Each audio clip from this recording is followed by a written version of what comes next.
सभी मसीही भाई बहनों को यीशु के नाम में शालोम। Praise the lord. जय मसीह की। यीशु मसीह में आपका भाई जेम्स आप सभी का इस बाइबल अध्ययन कार्यक्रम में एक बार फिर से बहुत बहुत स्वागत और परमेश्वर का धन्यवाद करते हैं। मेरे प्यारे भाई बहनों, हम अध्ययन कर रहे हैं उत्पत्ति की पुस्तक का। एक छोटी सी प्रार्थना के साथ आज के अध्ययन को हम शुरू करेंगे। हालेलुया। धन्यवाद पिता परमेश्वर, धन्यवाद करते हैं आपके अद्भुत रीति वाले प्रेम के लिए जो आपने अपने इकलौते पुत्र को देकर हम सभी पर प्रकट किया। धन्यवाद करते महान पिता परमेश्वर आपके अनुग्रह, आपके महान प्रेम, आपकी तमाम आशीषों के लिए। धन्यवाद करते हैं इस बाइबल स्टडी प्रोग्राम के लिए जिससे हम आत्मिक रूप से आशीषित हो रहे हैं। होने दीजिए महान पिता परमेश्वर आज के अध्ययन में पवित्र आत्मा हमारी सहायता, मदद और अगुवाई करे ताकि जो बातें इस पवित्र शास्त्र में लिखी हैं हम उन्हें सहजता के साथ समझने पाएं और आपके ग्रहण योग्य बनने पाएं। पिता परमेश्वर, हम सारी व्यवस्थाओं को पिता परमेश्वर रिकॉर्डिंग किए जाने को, वचन को समझने और समझाए जाने को, हर एक बात को पिता परमेश्वर हम आपके धर्ममय और जोरावर हाथों में सौंपते हैं। आप हमारी मदद और अगुवाई कीजिए। सारा आदर देते हैं, सारी महिमा देते हैं और इस प्रार्थना को यीशु के सामर्थ्य और मीठे और पवित्र नाम में मांगते हैं, आमीन। एक बार फिर से आप सभी का स्वागत है। हम अध्ययन कर रहे हैं उत्पत्ति की पुस्तक का और अब समय है कि हम 29वें अध्याय पहले वचन से आगे का अध्ययन करें। यहां पर हम देखते हैं, फिर याकूब ने अपना मार्ग लिया और पूर्वियों के देश में आया। उसने दृष्टि करके क्या देखा कि मैदान में एक कुआं है और उसके पास भेड़ बकरियों के 3 झुंड बैठे हुए हैं, क्योंकि जो पत्थर उस कुएं के मुंह पर रखा रहता था उसमें से झुंड को जल पिलाया जाता था, वो बहुत ही भारी था। और जब सब झुंड वहां इकट्ठा हो जाता था तब सारे चरवाहे मिलकर उस पत्थर को कुएं के मुंह से लुढ़काकर अपनी भेड़ बकरियों को पानी पिलाते थे और फिर पत्थर को कुएं के मुंह पर ज्यों के त्यों रख देते थे। अतः याकूब ने चरवाहों से पूछा, हे मेरे भाइयों, तुम कहाँ के हो? उसने कहा, हम हारान के हैं। तब उसने पूछा, क्या तुम नाहोर के पोते लाबान को जानते हो?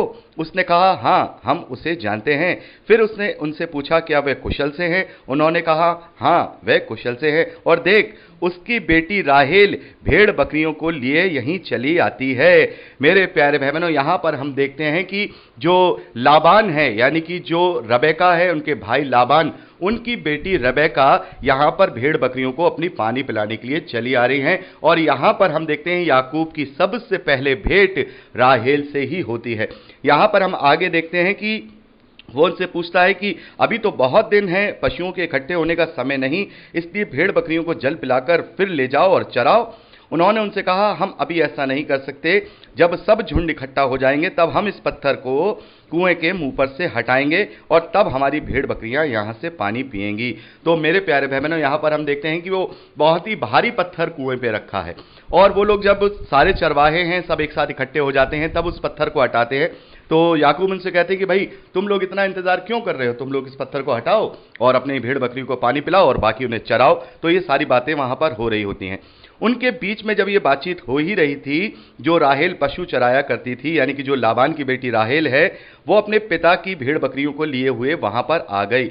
याकूब ने अपने मामा लाबान की बेटी राहेल को और उसकी भेड़ बकरियों को देखा तो उसके पास जाकर कुएं के मुंह पर से पत्थर को लुढ़काया और अपने मामा लाबान की भेड़ बकरियों को पानी पिलाया।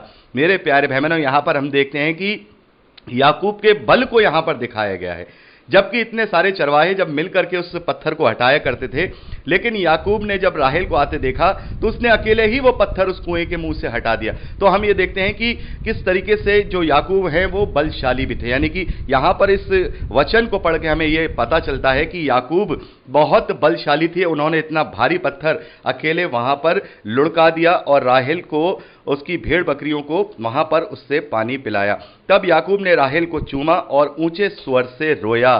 मेरे प्यारे भाई बहनों, यहां पर हम देखते हैं कि उस ज़माने में हम देखते हैं कि लोग दूर दूर रहा करते थे और एक तरीके से देखा जाए कि आज के समय में अगर हम मैप देखेंगे तो बरशेबा और हारान के विषय में तो वहाँ मुश्किल से 600 या 700 किलोमीटर की दूरी है और आज हमारे लिए वो दूरी बहुत ही कम होती है। हम ट्रेन में, बस में या प्लेन में जाकर के उस दूरी तय कर लेते हैं। लेकिन यहाँ हम देखते हैं कि शायद राहेल ने कभी याकूब को नहीं देखा था, याकूब ने कभी राहेल को नहीं देखा था, ना ही अपने मामा लाबान से वो कभी मिला था।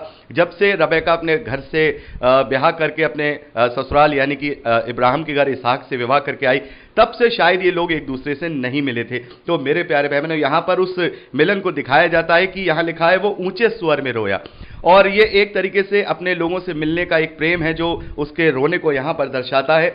आगे लिखा है कि तब याकूब ने राहेल को बता दिया कि मैं तेरा फुफेरा भाई अर्थात रेबेका का पुत्र हूं।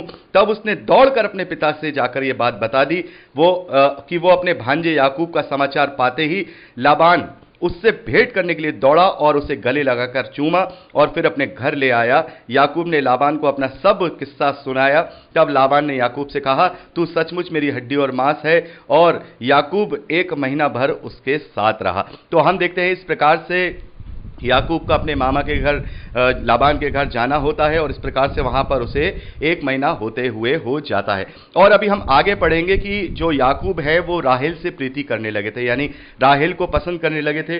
जैसा कि उनकी माँ ने, रेबेका ने, उनके जो पिता इसहाक हैं उनसे यही कहा था कि तुम अपने मामा की बेटी से विवाह कर लेना ताकि तुम कुनबे में ही विवाह करो। तो यहां पर हम देखते हैं कि वो राहेल से प्रीति करने लगे थे, या उन्हें हम कहें पसंद करने लगे थे। आगे हम पढ़ते हैं 15वें वचन में, तब लाबान ने याकूब से कहा, कुटुंबी होने के कारण मैं तुझसे मुफ्त की सेवा कराना मेरे लिए उचित नहीं है, इसलिए तू मुझे बता इस सेवा के बदले में क्या दूं।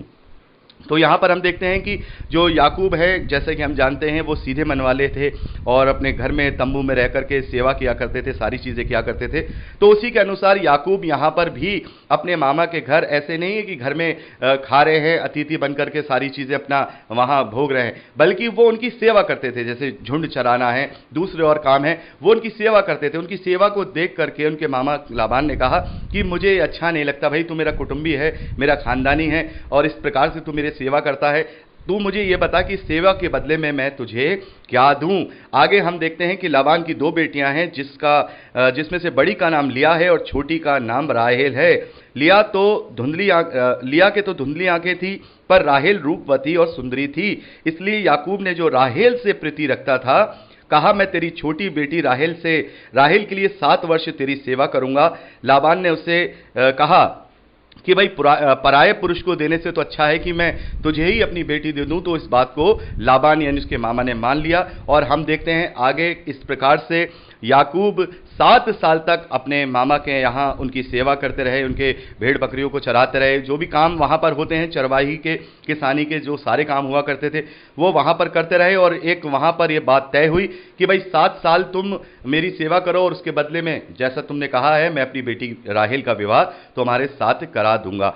मेरे प्यारे भाई बहनों, हम देखते हैं कि पुराने मिडिल ईस्ट में या उस समय में ये प्रथा थी कि जो लड़की देता था उसको जो लड़की लेता था उससे काफ़ी गिफ्ट वगैरह और सारी चीज़ें मिला करती थी। और यहाँ पर याकूब के पास कुछ नहीं था तो उन्होंने 7 साल की सेवा वहाँ पर उन्हें दी है। और हम देखते हैं इंडिया में हमारे उल्टा सिस्टम है, जो यहाँ का सिस्टम है उल्टा है कि एक तो लड़की जाती है, ऊपर से दहेज भी लेकर के जाती है, सारी चीज़ें। लेकिन हम देखते हैं कि उस समय और आज भी ये मिडिल ईस्ट में ये चीज़ प्रथा है और इजरायलियों में भी ये प्रथा है। और इजरायलियों से कैप्चर जो प्रथाएँ इस्लाम ने की हैं उनमें भी ये प्रथा है कि वो लोग अब जब भी विवाह करते हैं तो पहले लड़की को ही कुछ देते हैं, उससे कुछ उल्टा नहीं लेते हैं। खैर इंडिया में हमारे ये रिवाज अलग है, बहुत ही कुप्रथा के रूप में यहाँ चलता है कि लड़की शादी करती है और दहेज भी देती है। लेकिन यहाँ पर हम देखते हैं कि लड़की से विवाह करने के लिए लड़के वालों को उल्टा लड़की वालों को दिया जाना था।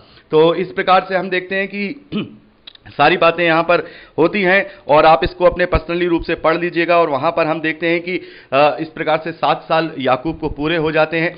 लेकिन जब उसका विवाह होता है तो हम देखते हैं कि जो लाबान है वो अपनी बड़ी बेटी रिया का विवाह उससे कर देते हैं। और रात होने की वजह से वो समझ नहीं पाते हैं और सुबह जब होती है तो ये पता चलता है कि भाई यहाँ तो लाबान ने राहेल से नहीं वरन रिया से विवाह करा दिया है। और जब ये बात हुई कि भाई तुमने ऐसा क्यों किया, तो भाई लाबान कहते हैं भाई कोई बात नहीं, मैं क्या करूं, हमारे यहाँ ये चलन नहीं है कि बड़ी बैठी रहे और छोटी का विवाह कर दें।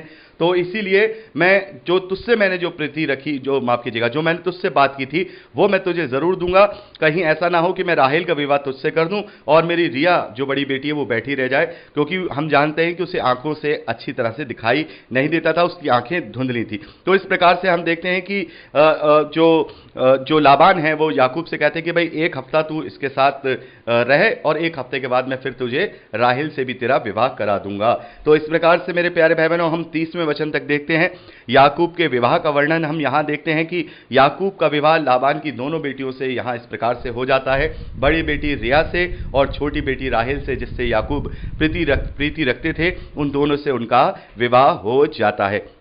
आगे 31वें वचन में हम पढ़ते हैं, जब यहोवा ने देखा कि लिया अप्रिय हुई, तब उसने उसकी कोख खोली पर राहेल बांझ रही। मेरे प्यारे बहनों, इस वचन को आप बड़े ध्यान से देखिए। हम इसको पढ़ रहे हैं कि किस्से के रूप में पढ़ रहे हैं, एक घटना के रूप में पढ़ रहे हैं, लेकिन एक एक वचन हमारे लिए शिक्षाप्रद है और परमेश्वर के अनुग्रह, परमेश्वर के न्याय, परमेश्वर के प्रेम को प्रकट करता है। यह वचन यहां लिखा है, जब यहोवा ने देखा कि लिया अप्रिय हुई, तब उसने उसकी कोख खोली पर राहेल बांझ रही। परमेश्वर न्याय करने वाला परमेश्वर है और इसीलिए हम देखते हैं कि आगे चल के व्यवस्था में यह व्यवस्था बंद कर दी गई कि एक ही दो बहनों के साथ विवाह करने की जो प्रथा थी वो व्यवस्था में बंद कर दी गई, क्योंकि हम देखते हैं कि अगर एक साथ दो स्त्रियों को विवाह कर लिया जाए और उसमें भी वो दोनों स्त्रियां एक ही बाप से हों या फिर आपस में सगी बहनें हों, तो वो न्याय नहीं हो पाता है, वो न्याय नहीं हो पाता है। और हम देखते हैं कि चूंकि जो याकूब हैं वो राहेल से प्रीति रखते हैं और लिया को वो अप्रिय जानते थे, लेकिन परमेश्वर ने यहां पर न्याय किया। परमेश्वर ने क्या किया? राहेल की कोख बंद कर दी और रिया की कोख खोल दी। और इस प्रकार से हम देखते हैं कि उसके रिया के, जो कि अनचाही पत्नी हम जिसे कह सकते हैं, याकूब की अनचाही पत्नी थी। याकूब ने नहीं चाहा था कि कभी वो रिया से विवाह करे, लेकिन एक अनचाही पत्नी से उसे 6 पुत्र प्राप्त होते हैं। मेरे प्यारे बहनों, ये परमेश्वर का न्याय है, ये परमेश्वर का इंसाफ है, क्योंकि परमेश्वर ने कभी वहां कोई व्यवस्था नहीं उतारी है, अभी तक कोई व्यवस्था नहीं उतारी है, लेकिन व्यवस्था में यह साफ बात लिखी है कि तुम एक ही स्त्री की बहन को जीते जी ना बयाना, यानी कि एक सगी बहन को एक साथ 2 पत्नी करके व्यवस्था के अनुसार नहीं रख सकते हैं, क्योंकि परमेश्वर जानते हैं कि ये जो विवाह इस प्रकार का होगा वो अन्यायी विवाह होता है। तो इस प्रकार से परमेश्वर ने अपने जो न्याय है उसको यहां पर प्रकट किया है। और आगे देखते हैं कि इस प्रकार से उन्हें 6 पुत्र की प्राप्ति होती है। तो मैं चाहूंगा कि आप इसको 31वें वचन से लेकर के लास्ट 35वें वचन तक अपने आप से पढ़ लीजिएगा। इसमें ये सारी बातें, उनके याकूब की संतानों के नाम और वो सारी बातें लिखी हुई हैं। तो यहां पर हमने 29वें अध्याय को कंप्लीट कर लिया है। अब हम 30वें अध्याय पहले वचन से आगे का अध्ययन करेंगे। मेरे प्यारे भाई बहनों, मैं चाहूंगा कि आप 30वें अध्याय पहले वचन से लेकर 24वें वचन तक स्वयं अपने आप से पढ़ लीजिएगा। यहां पर जो याकूब के जो दूसरे और बेटे उत्पन्न हुए हैं, जो कि हम देखते हैं जो राहेल की दासी बिला हैं, उनसे 2 बेटे उत्पन्न होते हैं। और फिर हम देखते हैं कि जो लिया है उसकी जो दासी जिल्पा है उससे भी 2 बेटे उत्पन्न होते हैं। और फिर परमेश्वर अंत में जो राहेल है उनकी भी कोख को खोल देते हैं, उनसे भी 2 बेटे उत्पन्न होते हैं जिनका नाम यूसुफ और बियानमीन है। तो इस बात को आप अपने आप से पढ़ लीजिएगा, इसमें कोई ज्यादा मुझे डिस्क्राइब करने वाली बात नहीं है। तो आप इसे पहले वचन से लेकर के 24वें वचन तक स्वयं पढ़ लीजिएगा। और बल्कि मैं तो चाहूंगा कि आप पूरा यहां 29वें अध्याय को भी आप अच्छे से अपने आप से जरूर पढ़िएगा, क्योंकि इसको भी मैंने आपको पूरा एक घटना के रूप में सारा जिक्र बताया है। जो इंपॉर्टेंट बातें थी वो मैंने आपको यहां पर बता दी थी। अब यहां पर बात करते हैं 25वें वचन से आगे का। तो मैं चाहूंगा 25वें वचन से आगे का अध्ययन हम अगली रिकॉर्डिंग में करें। प्रभु आप सबको बहुतायत की आशीष दे। Praise the lord. जय मसीह की।